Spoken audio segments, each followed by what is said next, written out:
একটা day pass কিনছি। তো এই ট্রেনটার কোনো চালক নাই। এই ট্রেন আমার এই সাইডে হলো দোহার বিচ, একটা টাওয়ার দেখা যেতেছে না, এই টাওয়ারটাকে বলা হয় কবুতরের টাওয়ার। আরে দোহার ট্রেন স্টেশনগুলো এক একটা দেখতে কোনো বড় বড় ইন্টারন্যাশনাল এয়ারপোর্টের চাইতে কম না। এখানে মনে হইতেছে মাটি দিয়ে বানিয়েছে। মসজিদের ছাদগুলো হলো বাংলাদেশে যে ছন থাকে না, এই কারণে এই বাড়িটার সামনে দিয়ে মাছ ধরছেন ভাই। জয় বাংলা, জয় বঙ্গবন্ধু। বঙ্গবন্ধু তার এই দোহার এই বোটে রাইড করলাম ওয়ার্ল্ড কাপটা, সেটার আদলে এখানে একটা স্ট্যাচু বানাইছে। এখানে বড় একটা ঝিনুক আছে, ঝিনুকের ভিতরে একটা মুক্তা আছে। প্রত্যেকটা ট্রেন স্টেশনে নামাজ পড়ার ব্যবস্থা আছে। বিসমিল্লাহির রহমানির রহিম, আসসালামু আলাইকুম। তো এখন আমি আছি কাতারের দোহাতে। আমাদের প্লেন ল্যান্ড করছে আজকে সকাল প্রায় 6:30টার দিকে। তো আমি মোটামুটি এয়ারপোর্টে 1-1.5 ঘন্টা ছিলাম। তো এখন আমি প্ল্যান করছি যে আমি এয়ারপোর্টের বাইরে যাব আর কিছুক্ষণ ঘোরাঘুরি করব। কাতার এয়ারপোর্টের ভেতর থেকে বাইরে বের হয়েছি, আর বাইরে বের হওয়ার সাথে সাথে আমি বাইরের হিটটা ফিল করতে পারতেছি। এখানে গরম অনেক বেশি, অনেকটা সৌদি আরবের একটা অনুভূতি আমি আর কি এখানে পাইতেছি, কারণ এই দেশটা তো সৌদির পাশে। তো এই কারণে এখানে অনেক গরম। তো আমি আমার জ্যাকেটটা এই কারণে খুলে ফেলছি। আর এখন আমি যেতেছি মেট্রো স্টেশনের ভিতরে। আমি এখন কাতার এয়ারপোর্টের মেট্রো স্টেশনে হাঁটতেছি, আর আমার পেছনে যে মেশিনটা আছে সেই মেশিন থেকে আমি একটা ডে পাস কিনছি। তো সুবিধাটা হয়েছে যে ডে পাসে আমার শুধু দিতে হয়েছে মাত্র 6 কাতারি রিয়াল, মানে এটা প্রায় বাংলাদেশি টাকায় হয়তো 200 টাকার মতো হবে। আর এই ডে পাসটা দিয়ে আমি আজকের দিনে এই শহরের যত ট্রেন আছে সবগুলো ট্রেনে আমার যত মন চায় তত আমি ঘুরতে পারবো। তো আমি এখন নিছি, এখন আমি ট্রেন স্টেশনে যেতেছি। আর একটা জিনিস ভালো হয়েছে কি, মানে ওনারা কিন্তু এখানে দাঁড়ায় আছে, আমার এই হেল্প করছে ওই কার্ডটা নেওয়ার সময়। নেওয়াটা খুব ইজি, জাস্ট আমি ওই মেশিনে গেলাম, মেশিন থেকে আমি পাসটা নিয়ে প্রিন্ট করে ফেলছি। এখন আছে হলো এখানে দেখাইতেছে যে হামাদ ইন্টারন্যাশনাল এয়ারপোর্ট। তো আমি প্রথমে হয়তো চিন্তা করছি এখানে যাব, কিংবা এই দুইটা স্টপের মধ্যে কোনো একটা স্টপেজে আমি যাব। এটা খুবই লাক্সারিয়াস একটা ট্রেন। আর এই ট্রেনটা হলো অটোমেটিক ট্রেন, মানে এখানে কোনো ড্রাইভার নেই। তো এই ট্রেনটার কোনো চালক নাই, এই ট্রেনটা অটোমেটিক্যালি চলে। তো এখানে দুইটা চেয়ারও দেওয়া আছে, কেউ চাইলে পরে এখানে বসতে পারে। তো আমি চিন্তা করছি আমি এখানে বসে যাব। হামাদ ইন্টারন্যাশনাল এয়ারপোর্ট থেকে প্রায় 3টা স্টেশন দূরে, সেই স্টেশনটা থেকে আবার মানে মোটামুটি 5-7 মিনিট হাঁটার দূরত্বে একটা দোকান আছে। সেই দোকানটার মধ্যে আমি আমার হাতের লাগেজটা রেখে গেলাম। তো এই সারাদিন হাতের লাগেজটা রাখতে তারা আমার কাছে নিচে হইলো প্রায় $22 আর প্লাস আমি 22 কাতারি রিয়াল, ডলার না, 22 রিয়াল কত হবে বাংলাদেশি টাকায় হয়তো প্রায় 650-700 টাকার মতো। আরেকটা জিনিস হলো যে আমি যখন এখানে আসতেছিলাম তখন মানে এখন বাজে প্রায় 11:30। তো 11:30টার দিকে বাইরে দেখি আজানের আওয়াজ। তো আমি এদের জিজ্ঞেস করলাম যে বাইরে আসলে এটা কিসের আওয়াজ হইতেছে। তো তারা বলতেছে যে বাইরে জোহরের আজান চলতেছে। তো কিন্তু বাজে কিন্তু মাত্র 11:30। আমি এখন কাতারা রেল স্টেশন থেকে বের হয়েছি। তো এই কাতারা রেল স্টেশনটার আশেপাশে এই দোহার একটা ফেমাস ল্যান্ডমার্ক আছে, সেই জায়গাটার নাম হলো ব্লু মস্ক, মানে আর কি নীল মসজিদ। তো আমি এখন সেই মসজিদটার দিকে হাঁটতেছি। আর এই মসজিদটার দিকে হাঁটার পথে মানে এই সাইডে অনেক সুন্দর একটা বিল্ডিং স্ট্রাকচার আছে, আর এই সাইডটাতে একটা সুন্দর পার্ক দেখা যেতেছে। আমার ধারণা এটা হয়তো পার্কই হবে। আমি যদি সময় পাই তাহলে আমি এই জায়গাটাতে যাব। প্রায় 8-10 মিনিটের মতো হাঁটছি। হাইটা এখন আমি একটা জায়গায় আসছি, সেই জায়গাটা মানে দেখতে খুবই সুন্দর লাগতেছে আমার কাছে। আমার পেছনে হলো সমুদ্র, আর এই সাইডে অনেকগুলো বড় বিল্ডিং দেখা যেতেছে, আর আমার লেফট সাইডেও অনেকগুলো বড় বড় বিল্ডিং। আর পেছনে হইলো কাতারা কালচারাল ভিলেজ, মানে যে জায়গাটার ভেতর দিয়ে আমি হাইটা আসলাম। তো এইটাও আর কি কাতারের একটা মানে দোহার একটা ল্যান্ডমার্ক। আমার এই সাইডে হইলো দোহার বিচ, মানে কাতারা বিচ। আর কাতারা বিচের পরেই হইলো সমুদ্র। তো এখানে সমুদ্রে নামার রাস্তাটা তো দেখা যাইতেছে বন্ধ। ওই সাইড দিয়ে হয়তো নামা যায়, আমি দেখবো চেষ্টা করে ওই সাইড দিয়ে নামা যায় কিনা, কিন্তু এই সাইডের দরজাগুলো বন্ধ দেখাইতেছে। কাতারা বিচের উল্টা সাইডেই আছে কাতারা এমপি থিয়েটার। মানে এখানে এমপি থিয়েটার জায়গাটা হইলো এখানে একটা স্টেজ আছে, তারপরে পাশাপাশি প্রায় 4-5 হাজার মানুষের বসার জায়গা আছে। এই ধরনের সিঁড়ির মতো বানানো আছে, ভেতরে গোল করে সামনে একটা স্টেজ, সেখানে হয়তো কেউ কিছু লাইভ পারফর্ম করলে পরে সেটা যাতে দর্শকরা দেখতে পারে। আমি আমার পেছনের এই নীল রঙের মসজিদটাতে জোহরের নামাজ পড়লাম। আর এই মসজিদটারে বলা হয় ব্লু মস্ক। আর এই মসজিদটা আছে কাতারা যে ভিলেজ যে জায়গাটা, সেই জায়গাটাতে। আর এই মসজিদটা বানানো হয়েছে, মানে মসজিদটা একজন তুরস্কের কোনো একজন ইঞ্জিনিয়ার কিংবা আর্কিটেক্ট, সে আর কি মসজিদটা ডিজাইন করছিল। তো এই কারণে মসজিদটা বানানো হয়েছে অনেকটা তুরস্কের মানে স্টাইলে। আর এখানে এই যে কাতারা ভিলেজের রাস্তাগুলো কোবল স্টোন দিয়ে বানানো, তো মোটামুটি মানুষ হাঁটাহাঁটি করে। আর যেহেতু অনেক বড় একটা জায়গা, তো মানুষকে আনানো, অনেক সময় মানুষকে হেল্প করার জন্য ওই ধরনের ইলেকট্রিক কার দিয়ে মানুষকে নিয়ে যায়। আর এখানে একটা টাওয়ার দেখা যেতেছে না, এই টাওয়ারটাকে বলা হয় কবুতরের টাওয়ার। তো এই টাওয়ারটার মধ্যে ছোটো ছোটো যে গর্তগুলো দেখা যায়, সেই গর্তগুলোতে আর কি কবুতর বাসা বানাইতো। আর মোটামুটি কাতারের মানুষের একসময় একটা বড় ফুড সোর্স ছিল কবুতর, তারপরে মাছ, এগুলো। তো এই কারণে প্রত্যেকটা বাড়িতেই দেখা যেত এই ধরনের কিছু টাওয়ার কিংবা কবুতরের বাসা থাকতো। তো ওইটার এই ওই মানে আর কি ঐতিহ্যটা প্রিজার্ভ করার জন্যই তারা আর কি এই ভিলেজটার মধ্যে এটা বানাইছে। আর আমি এখন এই কাতারা ভিলেজে হাঁটাহাঁটি করতেছি। তো এখন হয়তো মানে প্রচণ্ড গরম বাইরে, তো এই কারণে সব কিছু মোটামুটি বন্ধ। মোটামুটি এখানে যা দোকান টোকান আছে, তো এখানে যেটা দেখা যাচ্ছে একটা ছোটো গ্রামের মতো তারা বানাইছে, মানে অ্যাজ ইফ মানে তাদের নিজেদের ঐতিহ্যটা ফুটায় তোলার জন্য তারা এখানে একটা গ্রামের মতো ছোট বানাইছে। পুরোটাই আর কি আর্টিফিশিয়াল, মানে আর কি ম্যান মেড একটা জায়গা। কাতারের দোহার ট্রেন স্টেশনগুলো এক একটা দেখতে কোনো বড় বড় ইন্টারন্যাশনাল এয়ারপোর্টের চাইতে কম না, যেই স্ট্রাকচার দিয়ে তারা বানাইছে মানে আমার কাছে খুবই ভালো লাগছে। এখানে যেমন বসার ব্যবস্থা আছে, তারপরে এখানে ওই সাইডে যেমন ট্রেনটা যখন আসবে মাঝখান দিয়ে কিন্তু সম্পূর্ণ দরজা লাগানো আছে, যেমন এই যে এখানে পিছনে দেখা যেতেছে, এখানে দরজাটা খুলবে, তারপরে মানে ট্রেনের প্যাসেঞ্জাররা বের হবে। এখানে এলিভেটর আছে। আর আমি আজকে যে ঘোরাঘুরি করবো বেশিরভাগটাই আমার থাকবে এই রেড লাইনের উপরে। এখানে যেমন হামাদ ইন্টারন্যাশনাল এয়ারপোর্ট, আর এই এয়ারপোর্ট থেকে আমি মোটামুটি একটু আগে গেছিলাম কাতারা। তো এখন যেমন এই যে সবার নিচে যে স্টেশনটা দেখাচ্ছে সেটাতে, তারপরে মানে মেবি আমি যাব কার্নিশে আর মোশারেফ, এই 3-4টা স্টেশনে আমি ঘোরাঘুরি করবো। তো আমি যেমন এখন এই রেড লাইনের মধ্যে এতক্ষণ ছিলাম, তো আমি এই সেন্ট্রাল স্টেশনে আসলাম। আইসা আমি এই স্টেশন থেকে বাইরে বের হব, তারপরে স্টেশনের আশেপাশে যে ডাউনটাউন এরিয়াটা আছে সেই এরিয়াটাতে ঘোরাঘুরি করব। আর মাশাআল্লাহ মানে এই স্টেশনটা খুবই সুন্দর একটা স্টেশন।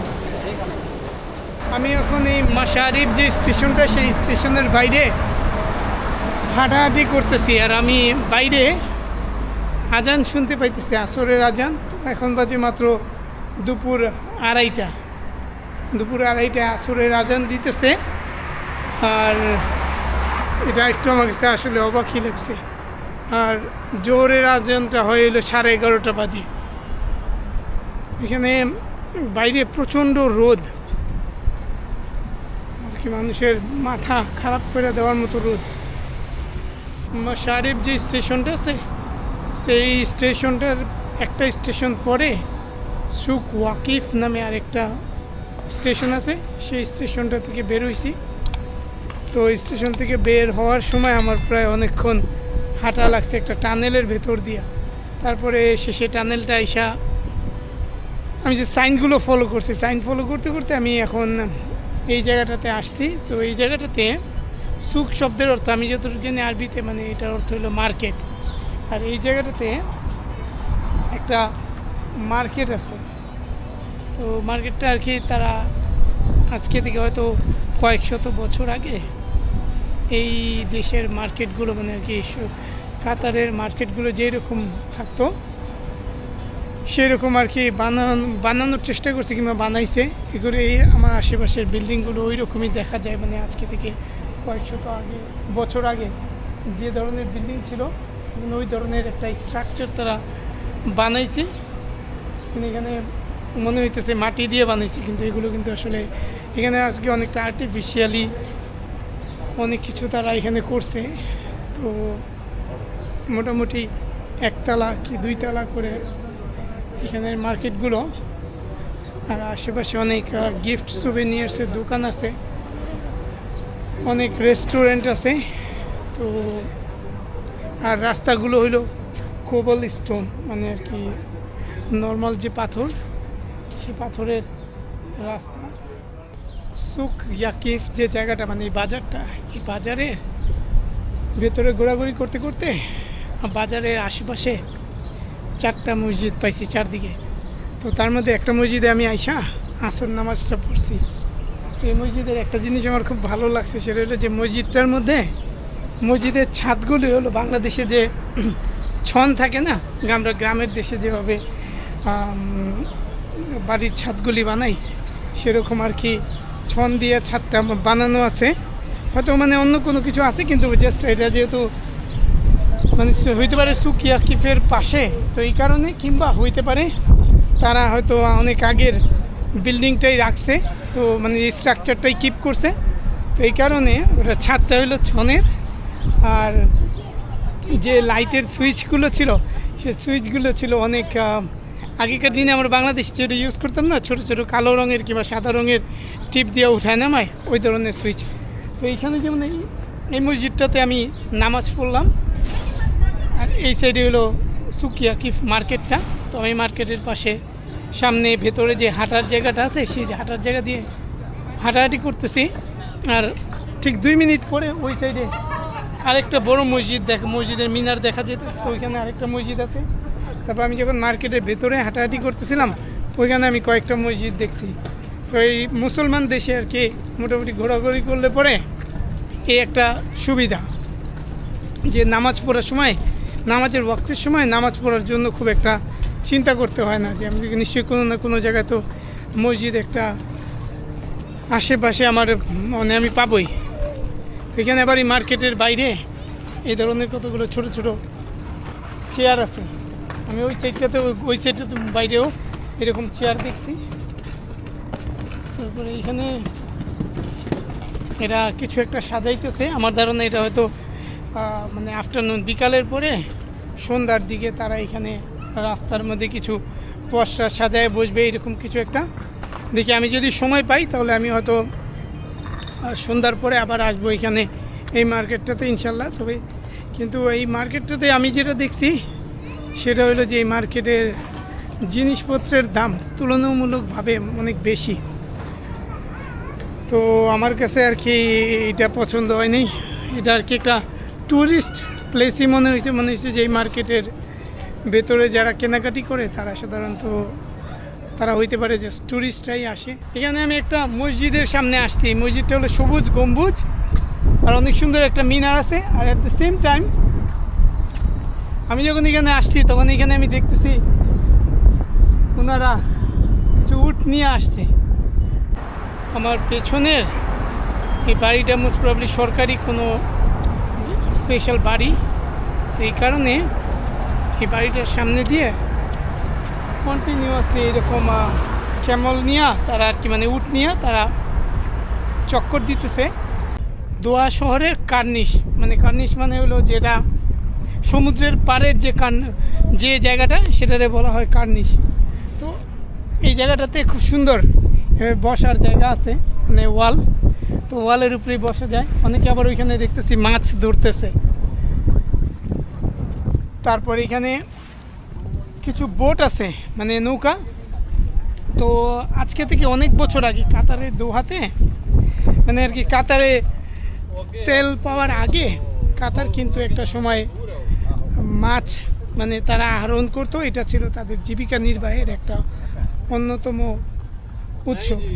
তো এই কারণে তাদের মানে নৌকা কিংবা সমুদ্র এই জিনিসগুলো তাদের জন্য খুব বড় একটা মানে তাদের ঐতিহ্যের সাথে খুব বড় করে জড়িত একটা জিনিস। তো এই কারণে এখন হয়তো তারা অনেক বড় লোক হয়ে গেছে, কিন্তু তারপরেও মানে এখন তারা অনেক রিচ হয়ে যাওয়ার পরেও তারা আর কি এখনও চেষ্টা করতেছে যে মানে এটা তাদের ঐতিহ্যটা জাস্ট মানুষের দেখানোর জন্য।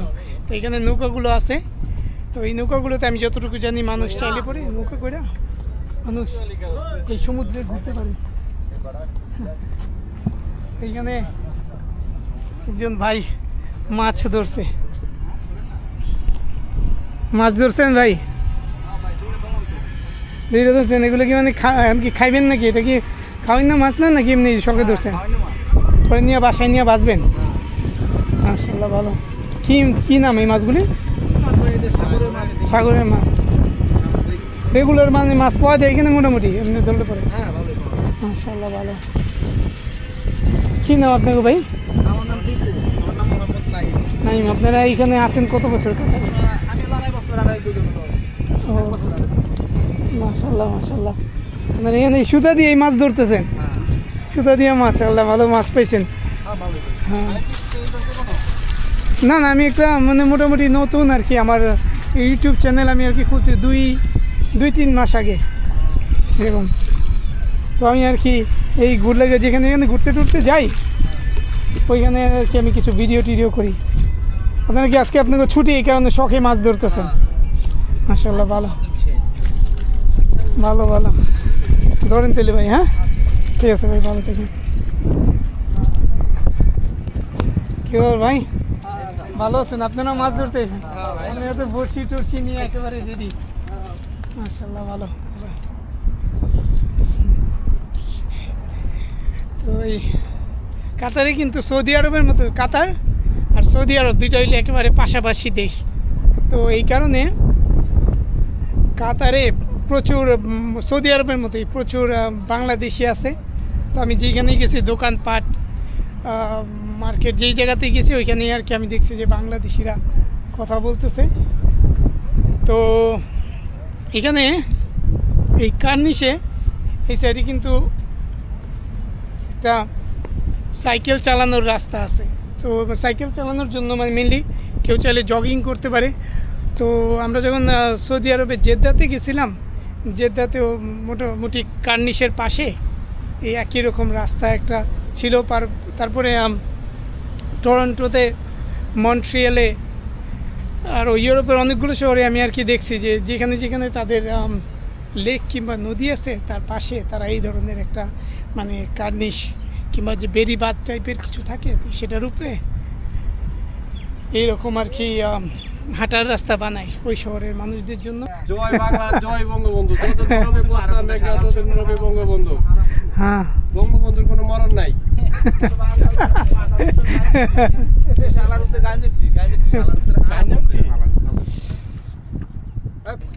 এখানে মাছ কেমন পাওয়া যায় ভাই?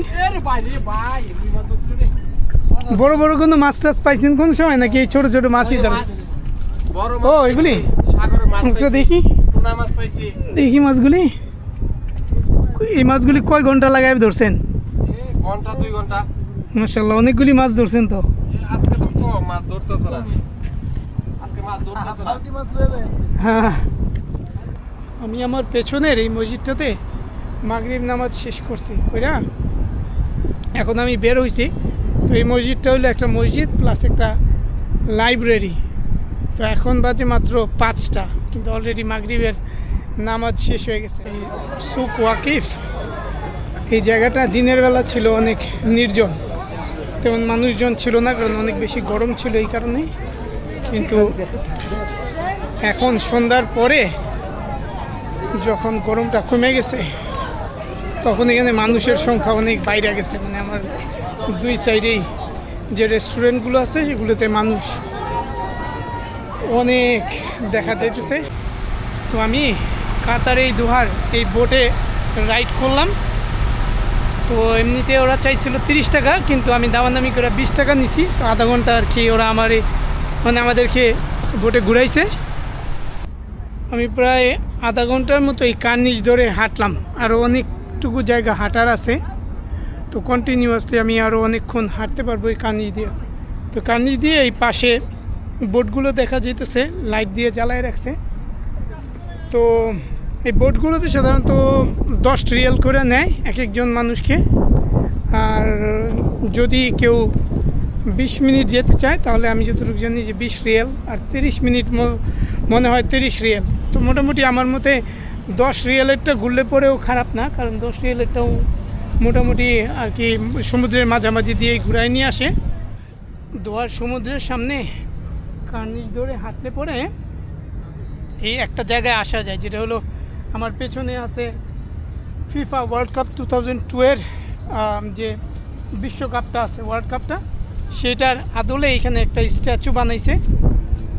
কারণ দোহা কিন্তু 2022-এ ওয়ার্ল্ড কাপের অর্গানাইজার ছিল, মানে তারা এখানে ওয়ার্ল্ড কাপ 2002টা অর্গানাইজ করছিল দোহাতে। আর একটু সামনে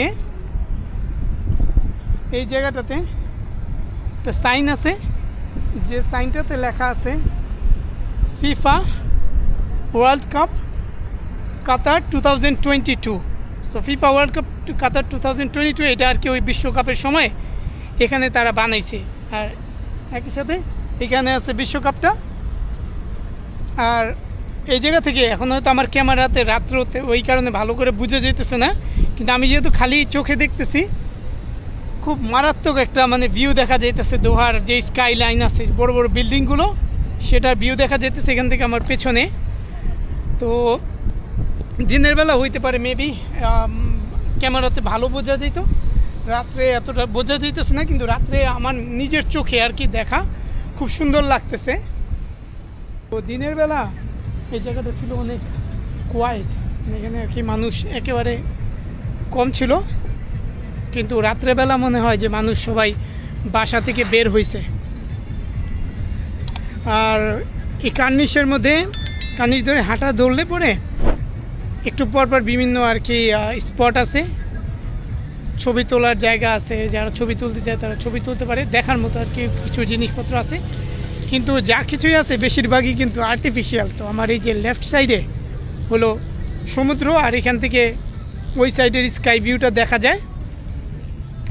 আর ডান সাইডে এখানে যা কিছুই আছে বাগানের মতো, এগুলো কিন্তু সব আর কি ম্যান মেড, মানে আর কি এখানে এই দেশের সরকার টাকা খরচ করে এটা বানাইছে। তো এই যে এখানে দেখাচ্ছে, এখানে যে গাছ লাগাইছে, এই ঘাসের মধ্যে পানি দিতেছে। তো ওইখানে আর কি ছোট ছোট কল লাগাই রাখছে, সেই কল থেকে এখানে পানি দেওয়া হইতেছে।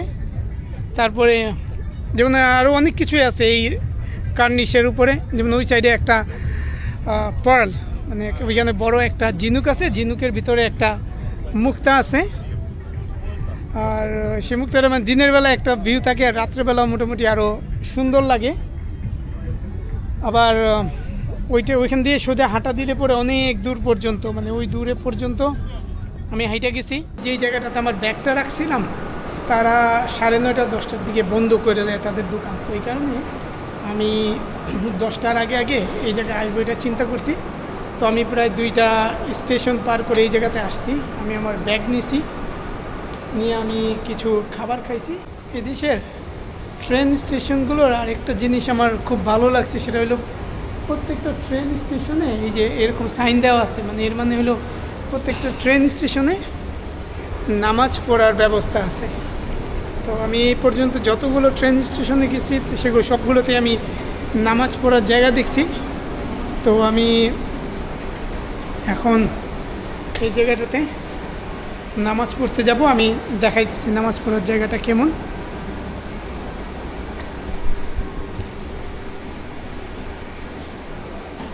এখানে লেখা আছে ablution and prayer room for man, আর ওই সাইডে হলো টয়লেট, আর ঠিক আমার উল্টা সাইডে হলো মহিলাদের নামাজ পড়ার জায়গা। তো আমি এখন এই রুমটাতে নামাজ পড়বো। এখন মোটামুটি আর কি আমার ঘোরাঘুরি আজকের মতো এই শহরে শেষ। তো এই কারণে আমি আমার আজকের ভিডিওটা এইখানেই শেষ করতেছি। আসসালামু আলাইকুম।